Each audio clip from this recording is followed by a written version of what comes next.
It's a mega great sound Vuma Fm. It's exactly 6 minutes before Mzogologo Pindi K no Gabriel Sithole kangelesi sikhathi ngisuke sengithi bamba sengiyavala ekseni bamba ke sengiyavala ngaphambi kokuba uqala usuku lakho namhlanje ekseni before uhambe uyemsebenzini. Ngifuna ukuthi ke namhlanje ekseni uma uNkulunkulu esezoqala into entsha empilweni yakho, lokhu okudala uyakususa noma akuvale.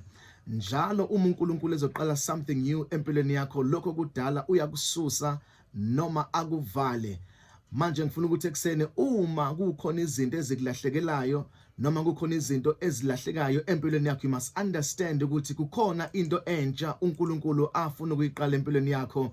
Kuyenzeka kube khona abantu abazosuka empilweni yakho, kube khona neminyango evalekayo empilweni yakho, kube khona nezinto obuyitshela ukuthi zingezakho ezikulahlekela empilweni yakho. Lawo ama signs ukuthi there is something great, there is something amazing uNkulunkulu afuna ukuyiqala empilweni yakho. Uma ezoqala into entsha, uma ezoqala into enamandla uNkulunkulu, izinto ezindala ukujwayela ukuthi aqale ayisuse ngoba sekukhona izinto ezinamandla afuna ukuziletha empilweni yakho. Abantu abanga understand ukuthi ukwenzeka uNkulunkulu akufani nokwabantu.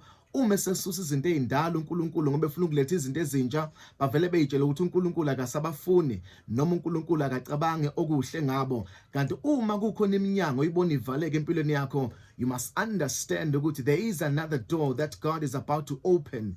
Kunomunye umnyango onamandla uNkulunkulu afuna ukuvula empilweni yakho. Ngiya understand khona izinto ezikulahlekele, khona izinto ongasenazo manje. uNkulunkulu uyisuse ngamabomu ukuze ukwazi ukwamukela izinto akafuna ukuziqala empilweni yakho. Njalo mayizoqala izinto ezintsha empilweni ezindala uyayisusa. Njalo mayizokunikeza abantu abazokuphatha kahle empilweni, abadala uyabasusa. Uma sekuyiprocess yokubasusa abantu abadala abathile empilweni yakho, ungazama ukubalandela nokubabuyisa empilweni yakho ngoba kusuke sekukhona okusha uNkulunkulu afuna ukunikeza khona. Iphutha esilenzayo noma uNkulunkulu ezama ukubakhipha abantu abathile empilweni zethu, siyazama ukuphendela kube, sizama ukubalanda ngenkani. Kanti uNkulunkulu usuke efuna ukuletha abantu abasha abazokwazi ukusimamisa impilo yethu, abazophakamisa impilo yethu, abazosivulela iminyango engcono empilweni yethu. Musukuzama ukubalandela abantu uNkulunkulu akabasusa empilweni yakho. uNkulunkulu uyakwazi ukubona abantu abangeke bekwazi ukuphakamisa empilweni, abangeke bekise endaweni engcono empilweni bese basusa uNkulunkulu. Ungazami ukuthi ubalande ubabuyise ngoba isikhathi sabo empilweni yakho sesiphelile. Njalo uma ezoqala into entsha, okudala kuyasuka empilweni yakho. Ungalenzi iphutha lokubambelela ezintweni ezindala kanti uNkulunkulu sefuna ukuletha izinto ezintsha.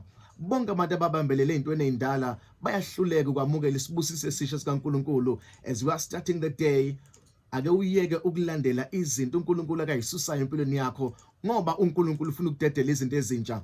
Ngeke ukwazi ukuthi uyithole nokuzi-experience izinto ezintsha uma ingqondo yakho nenhliziyo yakho isahleli ezintweni ezindala. Lo mnyango ovalekile empilweni yakho, lo mnyango ovalekile emsebenzini wakho, uNkulunkulu uvale ngamabomu ngoba khona into enamandla, khona into entsha uNkulunkulu akazoyenza empilweni yakho. Ungabusakhala manje, ungabusalokhu ubuza uNkulunkulu ukuthi kungani kwenzakalile, ungalokhu uyibuza imibuzo, ungalokhu uyisola nawe. You need to have a revelation ukuthi there is something bigger, there is something bigger that God is preparing for impilo yakho. My name is Phumlani Nkwanyana. This is Mega Grace Hour on Vuma FM. You are blessed, you are favored, and you are set apart. Good morning, Mega Grace Nation.